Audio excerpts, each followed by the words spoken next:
제가 눈이 가까운 거는 안경을 쓰면 안 보이고 안경을 쓰면 멀리 보이는데 이걸 읽으려니까 목사님은 외워가지고 하려는데 저는 목사님이 아니잖아요. 목자지. 그래서 제가 준비한 간증문을 읽도록 하겠습니다. 제가 아마 이 간증을 준비하면서 한 번도 어느 곳에서나 해본 적이 없어요. 그래서 저 쓰면서도 많이 눈물이 났고 또 간증을 쓰면서 하나님께서 저한테 이렇게 역사하시고 저에게 또 이렇게 주님의 길로 인도하시는 그런 일이 있었구나라는 걸 다시 되돌아보는 시간이었습니다. 그래서 저는 오늘 여러분에게 제가 목자가 되기 전 삶을 나누려고 합니다. 어떻게 구원을 받고 했는지 말씀을 드리겠습니다. 네, 그래요? 잘 들리시죠? 예. 벌써부터 마음이 좀 그렇습니다. 안녕하세요. 휴스턴 서울교회 아제르 목장을 섬기고 있는 조호진 목자입니다. 존경하는 유대호 목사님과 유옥 사모님은 저희 교회에서 개최되었던 목회자 세미나에 통해서 섬겨드리면서 인연이 되었습니다. 같이 패밀리 성도님의 교회 성도님들하고 성도님도 잘 아시지만 두 분이 가정교회를 너무나 사랑하시고 좋아하셔서 또 반하시고 또 사랑해 주시는 저희 부부를 사랑하시는지 모르겠지만 이곳까지 초청해 주셔서 너무나 감사하고 고마울 따름입니다. 많이 부족한 저희들을 이렇게 사용해 주셔서 감사합니다. 저희 휴스턴 서울교회에서는 매년 1년에 한 번 8월 달에 1박 2일 일정으로 목자 수련회를 개최합니다. 목자 수련회의 주된 목적은 1년 동안 고생한 목자 목녀들을 위로하고 쉼의 시간을 주기 위함입니다. 그 주에는 어린 자녀들이 있는 목자 목녀는 목장 식구들에게 아이들을 맡기고 그 목장은 목자 목녀 없이 목장 모임을 가집니다. 올해의 목자 수련회는 저희에게 조금은 특별한 날이었습니다. 이번 목자 수련회 가운데 저희가 목자 목녀 사역을 한 지 15주년이 되었다는 발표를 갑작스럽게 듣게 되었습니다. 축하를 받았는데 저와 아내는 너무 깜짝 놀랐어요. 미리 얘기를 안 해주셔서 너무 깜짝 놀랐는데 목자 목녀로서 15년이라는 시간을 흐른지 전혀 생각지도 못하고 있었기 때문에 하나님께서 주신 사역을 열심히 하면서 주님께서 동행해 주셨고 그렇기 때문에 15년이라는 시간이 목자 목녀로 삶을 살 수 있었던 것 같습니다. 저는 오늘 이곳 가치 패밀리 성도님들에게 15년의 목자 사역을 나누기보다는 목자로 부르기 전과 주님께서 저를 어떻게 구원해 주셨는지를 나누려고 합니다. 목장 사역의 나눔은 우리 내일 조영주 목녀가 나누지 않을까 싶습니다. 먼저 저희 가족을 소개하겠습니다. 목녀 조영주 제 옆을 지켜주는 든든한 동역자이고 사랑스러운 아내입니다. 28살 먹은 큰딸이 있고요. 26살 아들 재우 그리고 막내 오늘 같이 왔는데 지금 9살입니다. 예원이가 있고요. 그래서 큰딸하고 18년 차이가 납니다. 저희 부부가 얼마나 죽고 못 사는지 아시겠죠? 지금도 서로 바라보면 막 눈에서 꿀이 떨어져요. 제가 사역 지금 간증 가운데 첫 번째는 이제 하나님의 초대입니다. 그래서 고린도전서 2장 9절 그러나 성경에 기록한 바 눈으로 보지 못하고 귀로 듣지 못한 것들 사람의 마음에 떠오르지 않는 것들을 하나님께서는 자기를 사랑하는 사람들에게 마련해 주셨다 한 것과 같습니다. 저는 2001년 35세 나이로 온 가족을 데리고 텍사스 휴스턴으로 이민을 왔습니다. 그 당시만 해도 최영기 목사님이 담임으로 계시는 서울교회가 제가 앞으로 다닐 교회가 될 것이라고는 상상도 못했던 시기입니다. 저희 가족이 이민을 오게 된 계기는 휴스턴에 처형 가족이 이민을 와서 살고 있었습니다. 저희 가족은 2001년 7월경에 휴스턴에 도착을 하고 바로 돌아오는 주일부터 서울교회와 목장에 참석을 하게 되었습니다. 처음에는 교회와 목장에 잘 적응을 하지 못했습니다. 저는 한국에 있을 때 믿음도 없고 종교도 없고 그랬던 터라 또 교회와 목장이 너무나 힘이 들었고 어려웠습니다. 더군다나 처형과 형님이 휴스턴 설교에 다니고 있었고 그 당시 목자 목녀였기 때문에 저에게는 선택권이 없었습니다. 주일에 교회에 가서는 맨 뒷자리에 앉아서 감히 최영기 목사님이 설교를 하시는데 졸면서 잠을 자기도 했습니다. 목장에서는 목원들과 어울리지도 않고 또 나눔을 하면 항상 그냥 간단 명료하게 대답하곤 했습니다. 그래도 주일에 교회와 목장에 가게 된 첫 번째 이유로는 아내와 아이들이 그 시간을 너무 좋아했고, 두 번째로는 밤낮을 가지 않고 일을 해야만 했던 제가 정신적으로도 힘들고 또 어떤 그 마음을 추릴 수 있는 시간이 없어서 교회와 목장은 싫었지만 그냥 그 시간이 잠시나마 제가 쉴 수 있는 시간이라고 생각하고 그냥 갔던 것 같습니다. 처형 가족은 당시 휴스턴에서 샌드위치 가게 식당을 하고 있었는데 두 곳을 오픈해서 일손이 부족한 가운데 있었고 저희 가족이 이민을 와서 비즈니스를 도와준다면 우리 가족에게 더할 나위 없는 기회가 될 거라고 말해 주었습니다. 그 당시 저는 한국에서 어려운 가운데 있었기에 큰 마음을 먹고 미국행을 결정하게 되었습니다. 두 번째 제목은 시련의 시작인데요. 이사야서 53장 5절. 그러나 그가 찔린 것은 우리의 허물일 때문이고 그가 상처를 받은 것은 우리의 약함 때문이다. 그가 징계를 받음으로써 우리가 평화를 누리고 그가 매를 맞음으로써 우리 병이 나았다. 그렇게 시작된 휴스턴에서의 처가살이가 그때는 우리 가족의 불행과 고통 그리고 시련의 시작이라는 것을 몰랐습니다.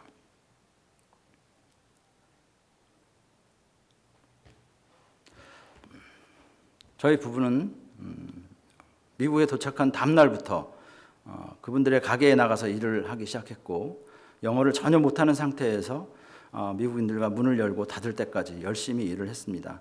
당시에 처형 부부는 직장을 다니면서 비즈니스를 운영했고 저희는 저희가 그 가게를 맡아서 관리를 했습니다. 저희 부부가 열심히 일을 한 결과 그분들은 또 하나의 가게를 오픈하게 되었습니다.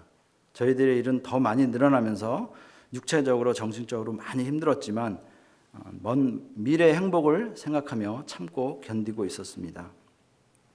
그럴 수 있었던 이유들 중에는 최영 내분께서 저에게 가게 운영을 통해서 차차 신부 문제도 해결될 것을 약속했고 지금은 큰 돈이 필요하지 않을 것이니 한 달에 몇백 불의 돈만 월급으로 주는 거지만 나중에 저희 명의로 가게를 하나 내주고 그때 가서 그동안 일한 봉급도 함께 챙겨주겠다고 말하였습니다. 그렇게 쉬지 않고 일하며 몸도 마음도 힘든 상황이 계속되고 있을 때 저에게 힘든 결정의 시간이 다가왔습니다. 바로 예수 영접과 침례를 받으라는 아내와 처형 식구들의 명령 같은 권유가 있었습니다. 저는 전혀 용납을 못했고 저는 완강하게 거절을 하고 싶었지만 처형 식구들의 또 처가살이라는 그 관계로 어쩔 수 없이 네라는 대답을 할 수밖에 없었습니다. 그런 일이 있고 난 후 어느 날 아침에 출근하면서 차 안에 CD가 있길래 음악인 줄 알고 틀었는데 거기서 찬양이 흘러나왔는데 찬양 제목이 누군가 널 위해 기도하네였습니다. 찬양을 듣고 가사를 돌아보는 순간 주체할 수 없을 정도의 눈물이 흘렀습니다. 차를 갓길에 세우고 내가 왜 이러지 하면서도 계속 눈물이 멈추질 않고 얼마를 울었는지 모르겠습니다. 한참을 울고 나니까 정신도 맑아지고 몸도 피곤했었는데 회복된 것 같았습니다. 아마도 주님께서 저의 약한 곳을 터치해 주신 거 아닌가 생각됩니다. 그날 저녁에 늦게 집으로 와서 아이들이 자는 모습을 보려고 갔는데 아이들이 방문 앞에서 기도 소리가 들렸습니다. 혜연이가 지금은 예원이가 없는 옛날이니까요. 혜연이와 재우가 저의 예수 영접과 침례를 위해서 기도하는 것이었습니다. 또다시 눈물이 쏟아지기 시작했습니다. 아이들이 놀랄까봐 소리내서 울지는 못했지만 그래도 그때가 세상에서 태어나서 제일 뜻깊은 눈물을 흘렸던 것 같습니다. 그날 밤 아내에게 이런 사실을 나누고 예수 영접과 침례를 받기로 결심하게 되었습니다. 저의 결심을 들은 아내는 감사의 기쁨의 눈물을 흘리며 저를 꼭 안아주었습니다. 조영주 목녀는 저의 아내이면서 저를 위해 항상 기도하고 주님을 만나고 구원을 받을 수 있도록 지속적으로 인도해 준 고마운 아내입니다. 에피소드가 하나 있는데요. 그렇게 결정을 하고 이제 최영기 목사님 예수영접 모임에 제가 들어갔습니다. 많은 분들이 예수영접 모임에 들어오셨는데 저희 집사람은 이제 예수영접 확인을 하기 위해서 저와 같이 또 들어갔어요. 그런데 최 목사님이 환영한다는 말 끝에 오늘 예수영접 모임에 오신 여러분 환영하고 조호진 형제님이 시작 기도를 위해서 오늘 영접 모임을 하겠다고 하시는 거예요. 저는 깜짝 놀라서 놀란 토끼눈을 하고 어쩔 줄 몰라면서 아내를 찾아봤더니 아내도 당황을 했는지 아무 말 못하고 표정이 굳어 있더라고요. 저는 한 번도 기도를 해본 적이 없어요. 그 예수영접 모임에 들어갈 때 목장에서 목자님이나 다른 분들이 하는 걸 들었기 때문인지 한 번도 해본 적이 없는데 제가 기도를 했습니다. 저는 제가 했다고 생각하면 무슨 기도를 했는지도 모르지만 끝에 예수님 이름으로 기도했습니다. 정확히 했고요. 그래서 지금도 생각해 보면 성령님께서 제 입술을 이렇게 움직여 주신 것 같아요. 너무 그랬던 기억이 납니다. 지금도 생각해 보면 이 예배 시간에 최영기 목사님 예배 시간에 맨 뒤에서 졸고 있었다 그래서 자고 그랬던 저를 목사님이 기억하시고 일로 저를 시키신 거 아닌가라는 그런 제 개인적인 생각이었었는데 나중에 알고 봤더니 졸고 있다 하더라도 예배당까지 발걸음을 인도하신 하나님께 감사했다고 그렇게 얘기를 하셨어요. 졸고 있어 여기까지 졸고 있을 바에 집에서 자지. 근데 여기까지 나오는 그게 얼마나 가력한지 그래서 너무 이뻤다고 저보고 그러시더라고요. 그런 가운데 이제 저에게 이제 고통의 시간이 들어왔는데 그렇게 예수 영접과 침례를 받고 교회와 목장을 잘 다니는 가운데 큰 사건이 벌어집니다. 요한계시록 2장 10절 내가 장차 받을 고난을 두려워하지 말아라. 보아라 악마가 너를 시험하여 넘어뜨리려고 너희 가운데서 몇 사람을 감옥에다 집어넣으려고 한다. 너희는 열흘 동안 환난을 당할 것이다. 죽도록 충성하여라. 그리하면 내가 생명의 멸관을 너에게 주겠다. 그렇게 처형집에서 생활하면서 열심히 일하던 어느 날 그 당시 4살이었던 아들 재우를 그 집의 아들이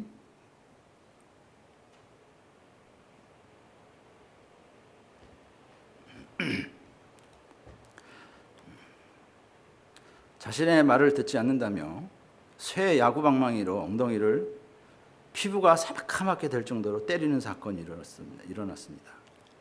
또 얼마 후에는 처형의 남편이 6살이던 딸 혜연이를 같은 이유로 자신의 말을 듣지 않는다며 폭행하는 일이 발생하게 되었습니다.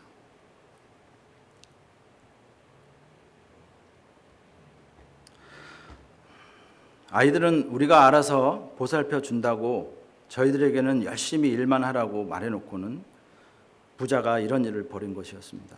하지만 저는 아무런 말도 못하고 그 어떤 행동도 하지 못했습니다. 한마디로 허수아비 아빠였던 것입니다. 아무런 힘도 없었습니다.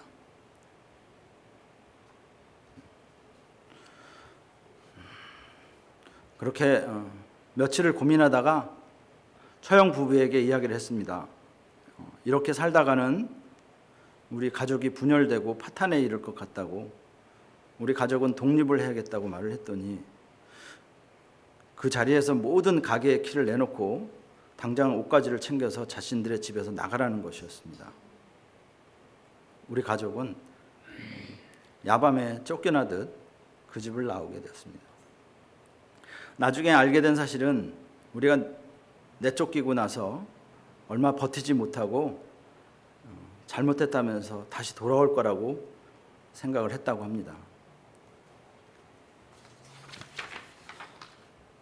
물론 그분들은 저희들에게 약속했던 신분 문제 해결이나 가게 오픈과 같은 일들은 지키지도 않았을 뿐만 아니라 그동안 일한 봉급도 주지 않았습니다.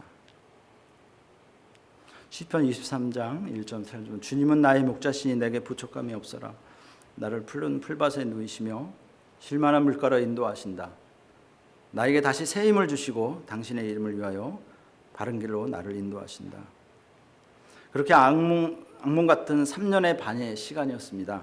저희는 앞으로가 막막하고 겁이 나기도 했고 그래서 용기를 내서 서울교회 목장에 함께 계셨던 분에게 연락을 드리고 사정 이야기를 했더니 이미 이렇게 될 줄 알았다는 표정으로 그래도 꽤 오래 그 집에서 버텼다고 고생했다며 저희를 위로해 주셨습니다.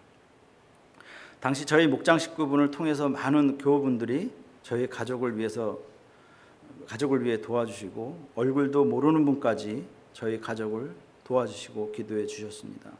예를 들어 저희들의 일자리도 알아봐 주시고 경제적인 것에서 먹을 것까지도 세세하게 도와주셨습니다. 바로 그때였습니다. 저희 가족을 그 집에서 쫓아내준 그날부터가 우리 가족의 불행은 끝이고 행복의 시작이었습니다. 무엇보다도 아이들이 행복해했고 저희도 서로를 안아주고 기쁨의 눈물을 같이 흘렸습니다. 제가 무슨 일을 해도 피곤하지 않았고요. 너무나 즐겁고 행복했었습니다. 그때 알았고 깨달았습니다. 저희 가족을 위해서 기도해 주신 분들이 이렇게 많이 있었다는 것을요. 그분들도 처형 가족들이 무서워서 말을 못했다는 것을 알았습니다. 그리고 그때부터 교회와 목장에 나가는 것이 좋아지기 시작했습니다. 교회 안에는 이렇게 아름다우신 분들도 많다는 것을 알았기 때문입니다. 그 이후 저는 많은 도움으로 새로운 일을 찾을 수 있었고 식구들을 위하여 닥치는 대로 일을 했습니다. 학교의 밴딩머신에 스낵과 음료를 채우는 일, 주유소에서 일하고 청소 등등 일은 힘들고 피곤했지만 우리 식구들과의 자유로운 삶이 너무 행복했습니다.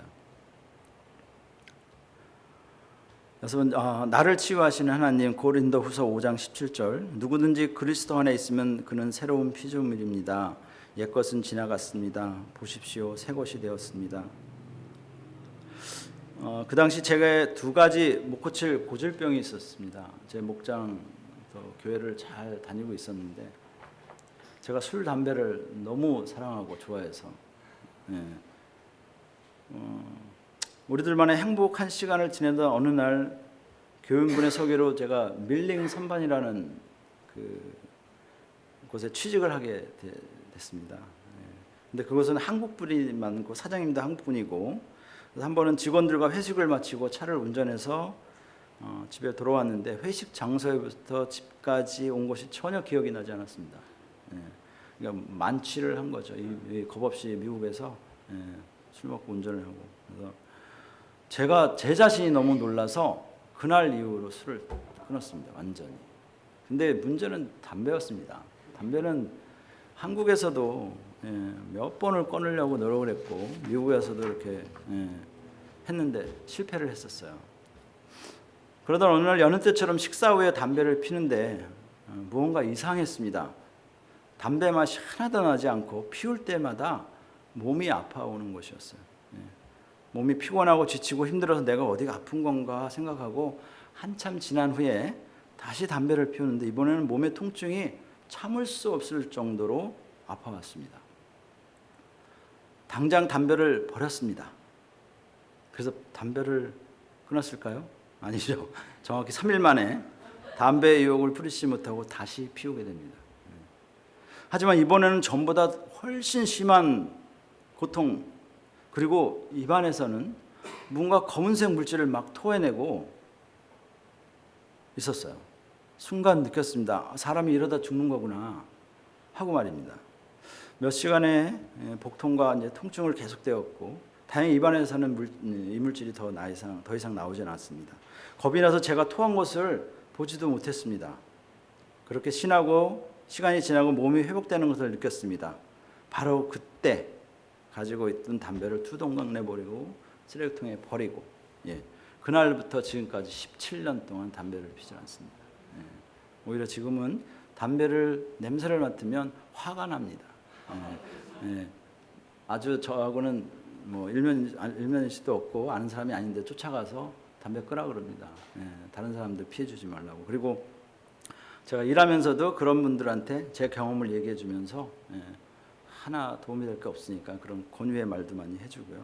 그래서 술과 담배를 끊게 되니까 자연적으로 이게 회사에서 술과 담배를 같이 했던 직원들, 동료들하고 사이가 멀어지는데요. 일부러 멀어지게 하는 게 아니라 당연히 안 하니까 부르질 않게 돼서, 그렇다고 이분들하고 뭐 앙숙이 되거나 이건 아니고 그런 자리에 부르지도 않고 저도 안 가다 보니까 그런 상황이 되더라고요. 그래서 좋은 관계로만 맺어서 아주 그런 경험이 있었습니다. 그래서 그리고 또 저희가 이제 신분 문제가 그때 있었는데, 그 당시에 다니던 회사에 저희 신분으로 일할 수 없는 상황이었어요. 집사람은 유학생이고 저희는 유학생 가족이었기 때문에 일을 할 수가 없는 상황인데, 현금을 받거나 아니면 다른 분의 소셜 넘버를 가지고 오면 그분의 이름으로 책을 발행하면 책강이라 그러나요? 뭐 하여튼 책 캐시하는 데 가서 이렇게 뭐 뛰고 그런 생활을 했어요. 근데 참 고맙게도 그런 저희 사정을 아시고 주위에 있는 많은 분들, 목자 목녀님 뭐 또 그분이 못하시면 이걸 계속해서 할 수 없으니까 이 연결되게끔 만들어 주시고, 또 제가 막 나 찾았는 게 아니라 그분들이 이렇게 연결해 주셔서 참 고맙게도 그 일을 계속 할 수 있게 됐었어요. 근데 이제 그러면서도 저는 이제 열심히 일을 했죠. 또 기쁜 마음으로 일을 하고 그럴 때 제가 열심히 무슨 일을, 험한 일이든지 또 위험한 일, 그리고 뭐 그런 일을 막 닥치는 대로 했어요. 뭐 그런 데서 일을 하다 보니까 막 쇳가루라든가 막 이런 것 떼어서 어쨌든 집에 가면 눈밖에 안 보이고 막 이런다고 막 그래, 쇳가루가 이런 게 묻어서. 근데 그런 모습을 사장님이 보시고 어느 날 저를 사무실로 부르셔서 하시는 말씀이 신분 문제를 해결할 수 있도록 도와주시겠다는 겁니다. 영주권을 신청을 하고 기다리고 계시는 분이 있었는데, 이분이 더 이상 영주권을 기다릴 수 없는 사정이 생겨서 온 가족이 미국을 떠나 다른 나라로 이주를 한다는 것이었습니다. 그래서 사장님의 말씀은 그분이 진행하고 있던 영주권 케이스를 저에게 주시겠다는 거였습니다. 그래서 진행이 되었던 영주권이 그 이후로 1년 후에 나오는 기적 같은 일이 우리 가족이 선물이 돼서 왔습니다. 그 당시엔 이름을, 서류는 진행하는데 이름을 바꿀 수 있는 그런 법이 있었습니다. 그리고 그 법은 저희가 영주권을 받은 이후 폐지되고 없어졌습니다. 참 기적 같은 일입니다. 제가 여기 보시면 제가 말씀 중에도 상상을 초월하는 일, 늘 우리가 쉽게 얘기하는 계획하시고 인도하시고 우리는 그 길을 걸어갈 뿐이다라고 하는 게 그냥 여기 나오는 거예요. 믿지 않는 분은 우연히 내가 열심히 했으니까 그렇게 되지만 그게 아니었다는 것을 늘상 고백하게 됩니다. 지금은 그런 케이스가 없어졌지만 그때만 해도 정식적으로 진행하던 케이스를 다른 사람의 이름을 받아 진행을 가능했고, 그게 마지막이었습니다. 지금 여러분, 제게 벌어진 일들을 저희가 어떻게 다 계획할 수 있겠습니까? 하나님이 아니면 그 누구도 할 수 없음을 다시 한번 고백합니다. 예수님을 만나고 침례를 받고 하나님과 동행하는 삶을 살도록 좋은 분들을 만나게 하시고, 크든지 작든지 저희를 필요를 아시고 계획하시고 경험을 통해서 이루어주신 주님께 감사와 찬양을 드립니다. 또 마지막은 이제 일꾼으로 부르심입니다. 마태복음 9장 36절 38절. 예수께서 무리를 보시고 그들을 불쌍히 여기셨다. 그들은 마치 목자 없는 양과 같이 고생에 지쳐서 기운이 빠져 있었기 때문이다. 그래서 제자들에게 말씀하셨다. 추수할 것은 많은데 일꾼이 적다. 그러므로 너희는 추수하는 주인에게 일꾼들을 그의 밭으로 보내시라고 청하여라. 어느 날 그 당시에 목자 목녀님께서 식사에 초대를 해서 갔는데 우리 부부에게 목자 목녀가 되어 주었으면 좋겠다고 말씀하셨습니다. 목장이 붕이 돼서 분가를 해야 하는 시기였고, 그 당시 저희보다 믿음이 좋으시고 신앙생활도 열심히 하시는 분이 계시는데 왜 저희 부부를 택하셨는지 저희도 갑작스러운 제안에 당황했습니다. 저는 당연히 못한다고 거절을 했습니다. 두 분이 실망하시는 모습에 미안했지만 제 첫 마디는 거절이었습니다. 그리고 또 얼마 후에 다시 물어보시는 것이었습니다. 생각을 해보냐고. 근데 두 번째 물어보실 때는 왠지 또 힘이 없게 물어보시더라고요. 불쌍해 보이면 제가 예스 그럴까 봐. 그래서 아니요 또 그랬습니다. 그래서 거절을 했는데 그러고 나서 얼마 후에 또 물어보시는 거예요. 참 집요하게. 이번엔 마지막이라고 물어보시더라고요. 그 마지막이라는 단어를 듣는 순간 이때가 아니면 목자가 될 수 있는 기회가 인생에 없을 것 같다라는 그런 그 생각이 확 들더라고요. 그래서 그냥 주저없이 그냥 하겠습니다. 또 물어보지는 않으실 거죠? 했더니 그러려고 그랬다는 거예요. 그래서 제가 하겠습니다 하는 말을 전해놨고, 그래서 두 분이 너무 감사하고 또 기뻐해 주시고 축하해 주셨습니다. 두 분이 기도 가운데 저희 부부가 주님의 합당한 목자 목녀라고 확신을 주셨다고 하셨습니다. 저희 부부가 순종하는 마음으로 두 분의 마음을 받아들였습니다. 그렇게 목자 사역을 시작하고 열심히 하나님을 한 지 벌써 15년이 되었어요. 저희를 분가시킨 목자님 목녀님은 지금은 저희 교회 집사님으로 섬기시고, 저희가 15년차 축하를 받는 날 20년차 축하와 감사표를 받아서 같이 사진 찍는 것도 있습니다. 여기서 놀라운 사실은 하나님께서 저를 목자로 부르시고 사역자로 섬길 수 있도록 미리 준비시키기 위해서 제가 체험을 통해서 반성하고 회개하도록, 술과 담배를 끊을 수 있도록 인도해 주셨습니다. 목자가 되었으니까 술, 담배를 끊어야지가 아니라 미리 끊게 해주셨다는 것입니다. 다시 한번 주님의 계획하심과 인도하심에 놀라지 않을 수 없습니다. 2009년에 목자 임명을 받고 15년 동안 많은 목장 식구들을 섬기면서 제 자신이 먼저 신앙이 성숙해지고 주님과 가까워지는 은혜를 많이 받았습니다. 15년 동안 목자 사역을 하면서 많은 일이 있었지만 아무래도 제일 최고가 하나님의 소원을 풀어드리는 영혼군을 하여 제자 사는 일에 저를 사용해 주신 것에 감사하고, 예수님 영접하신 분, 저와 함께 침례를 받으신 분, 확신의 삶을 인도하여 하나님의 자녀가 되신 분, 한 분 한 분 기억이 나고 그 소중한 시간이었습니다. 작년에 저희 아들이 믿음의 배우자를 만나서 결혼을 했습니다. 최근에 건강한 손자가 태어났고요. 그래서 할아버지 됐습니다. 이제 한 달 됐습니다. 손자가 태어난 지.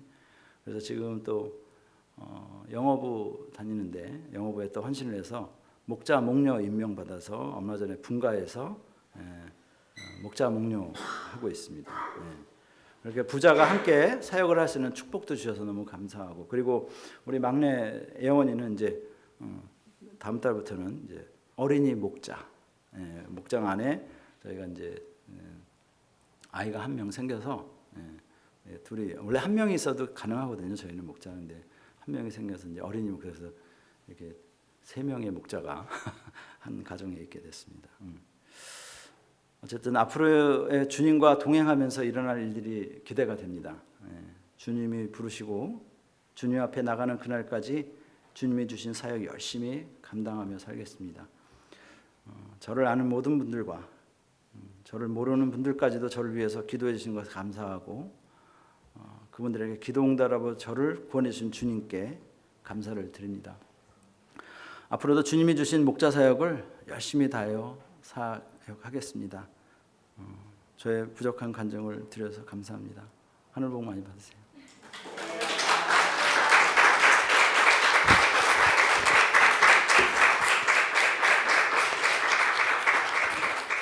저희가 같이 찬양하는 것도 너무 좋은데